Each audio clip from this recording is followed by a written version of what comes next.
seguimos en Guía Médica. Doctor, sigamos con su explicación del tema de las causas de las lesiones. Bueno, en este caso, cuando hay un exceso de peso, pues se entiende que la columna va a soportar, ¿no? El disco intervertebral va a tolerar un peso correspondiente, y sobrepasando esto va a empezar a haber unas micro fisuras del anillo fibroso, ¿no? ¿Qué ocurre cuando pasa esto? Ese disco empieza a degenerarse, el núcleo pulposo, que es como una gelatinita que está dentro del disco, que sirve como colchón entre hueso y hueso, empieza a secarse y empieza a protruir, es decir, a abombarse el disco y a salir el contenido como estamos viendo acá. Y al salir ese contenido, que es el núcleo pulposo de un disco roto, empieza a comprimir este nervio, ¿no? Que es una raíz nerviosa que está entre L4 y L5. Y este paciente, por ejemplo, esta columna nos está mostrando, ¿no? Si fuera un paciente, que este paciente tiene una hernia discal extruida, es decir, ya salió totalmente el contenido de su lugar, ¿no? Que está dentro del foramen, que es el conducto por donde está saliendo el nervio. Ahora voy a mostrar el nervio, y este nervio está siendo apretado, comprimido permanentemente. Aparte de eso, que hay un proceso inflamatorio a este nivel. Entonces este paciente va a sufrir un dolor de tipo radicular, una lumbalgia, un dolor lumbar, un dolor aquí en la espalda, la cintura. Ese dolor va a bajar por la parte lateral de la pierna, en este caso va a adormecer la cara externa de la pierna, el dorso del pie, y en casos extremos, por ejemplo, si este paciente demoró en hacer su tratamiento, ¿no? Estuvo consumiendo medicamentos, calmantes, iba con otros médicos, se le colocaba inyecciones, ¿no? Ya no siente prácticamente la pierna, ¿no? Y después continúa ya el problema motor, la paresia. Ese paciente ya no puede levantar el dedo gordo ni el dorso del pie, ¿no? Entonces el tratamiento depende, digamos, el resultado del tratamiento depende del momento en que viene el paciente también a la consulta y del momento que se interviene. Si es una intervención a tiempo, el paciente pues va a quedar sin ningún tipo de secuelas, ni siquiera los adormecimientos, ¿no? El dolor desaparece automáticamente, ¿no? En cambio, si este paciente vino después de mucho tiempo, ya tiene su problema motor, viene con un miembro atrófico, es decir, flaquecido, como le dicen acá, bueno, va a tener que hacer, aparte de la cirugía, un tratamiento de fisioterapia largo, prolongado, muchas veces no recuperan completamente, ¿no? Entonces es importante saber estos aspectos sobre todo, ¿no? Y esta sintomatología que le estamos diciendo.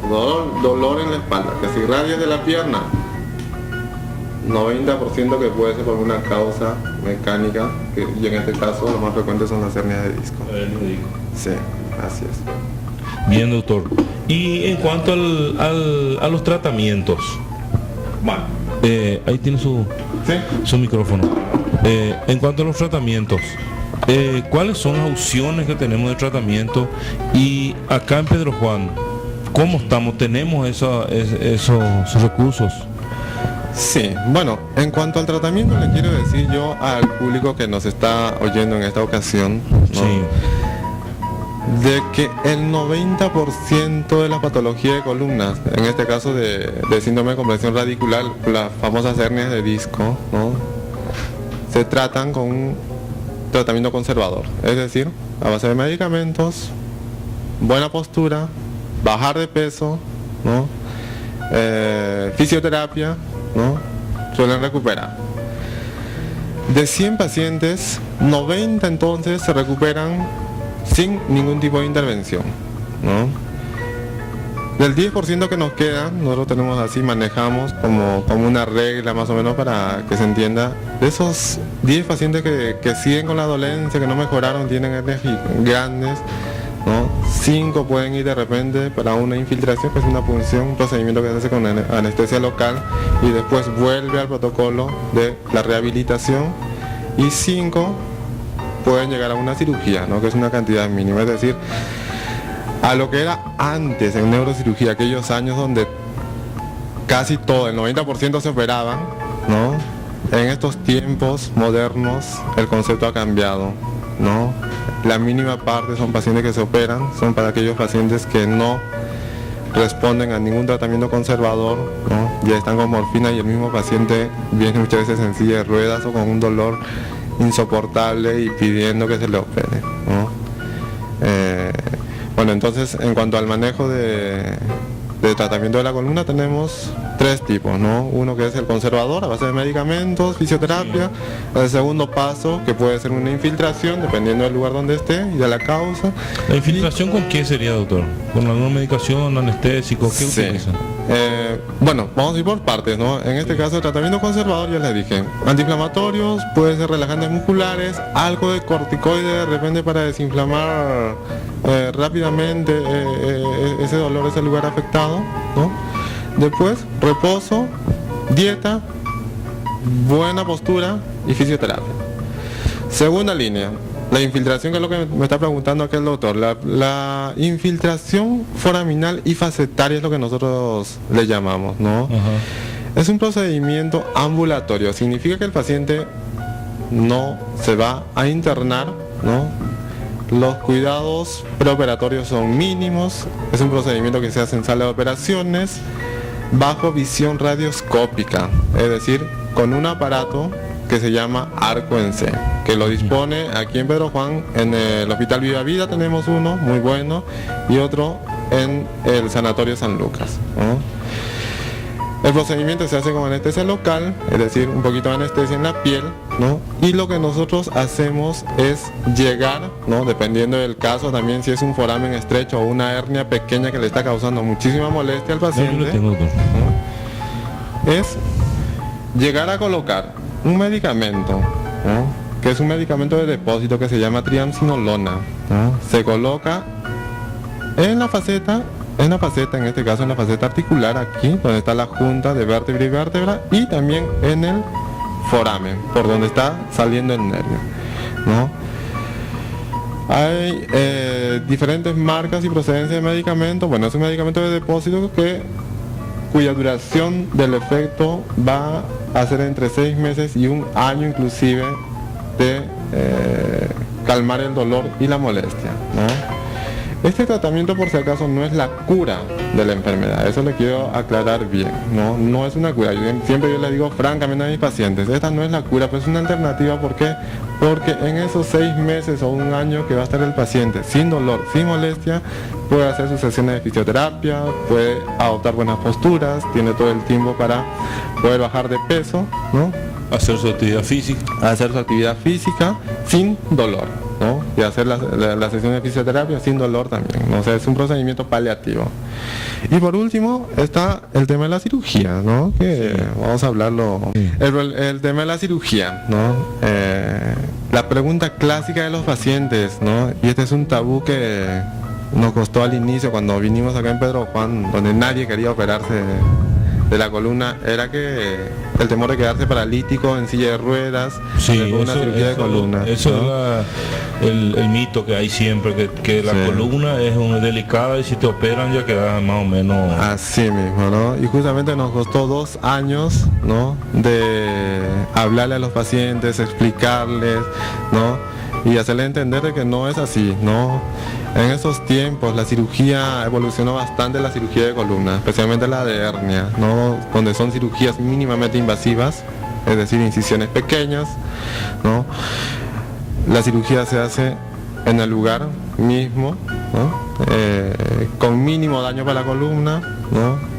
Una descompresión del nervio y una disectomía de la hernia en este caso, ¿no? Tanto así que nosotros establecimos un protocolo acá en Pedro Juan, ¿no? Ya con los años que estamos viniendo, ¿no? Pacientes que se operan, generalmente los domingos son los días que operamos, ¿no? En la mañana.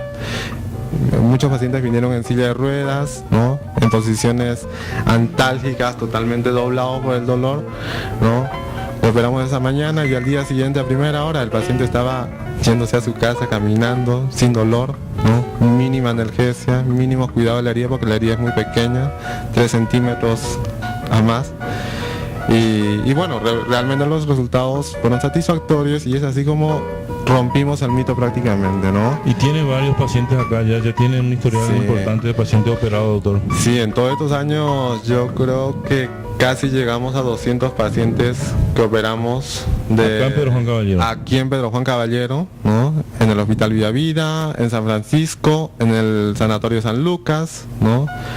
Todos sin ninguna complicación, 0 infecciones felizmente, buenísimos resultados, así como les decía, ¿no? La recuperación es inmediata, tanto así que yo me acuerdo de un paciente, un brasilero, ¿no? Un paciente brasilero que lo operamos, terminamos a las 11 de la mañana la cirugía, ¿no?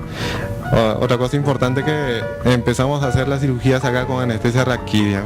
Generalmente en el hospital de clínicas, cuando yo me formé, todas las cirugías de columna se hacían con anestesia general, siempre.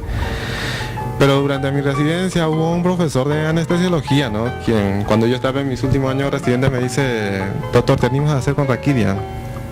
Y yo, incrédulo, me resistí, pero me convenció, ¿no? Y él me dijo que se iba a hacer cargo. Hice una raquídea, hicimos una cirugía que más o menos duró 1 hora y media. Me dijo: tienes hasta 3 horas para poder operar acá sin ningún problema. 1 hora y media de cirugía, el paciente después pudo almorzar, o sea, no tuvo ninguna complicación. A las 2 horas recuperó el movimiento. Impresionante, y eso es lo que empezamos a implementar acá también, ¿no? Con varios anestesiólogos de la zona, muy buenos por si acaso, ¿no? Y volviendo al paciente brasilero ¿no? Lo operamos, ¿no? Y después al mediodía yo siempre voy a ver mis pacientes así, ¿no? Mediodía, en la tarde, en la noche, siempre estamos viendo. Y al mediodía ya no estaba el paciente. No, ¿dónde está el paciente? Pensamos que le cambiaron de lugar, todo eso, y no, había sido que el paciente salió al estacionamiento para ir a fumar porque estaba sin dolor, sin molestia, ya quería irse ya. Por supuesto que no es así, no debería ser así. El paciente siempre tiene que respetar las indicaciones del médico, pero bueno, como una anécdota, ¿no? De la recuperación rápida que tienen estos pacientes y de los buenos resultados que tiene la cirugía, ¿no? Pero tiene que ser una cirugía con una indicación precisa, ¿no? Tampoco podemos operar cualquier paciente. Por eso bajó muchísimo entonces el porcentaje de pacientes operados, digamos, los que tienen patologías lumbares, solo un 10% llegan a la cirugía. Sí, o inclusive menos, ¿no? Menos. Así es, ¿no? Bueno, doctor, vamos a un pequeño corte y después seguimos hablando de este tema, ¿sí? Claro.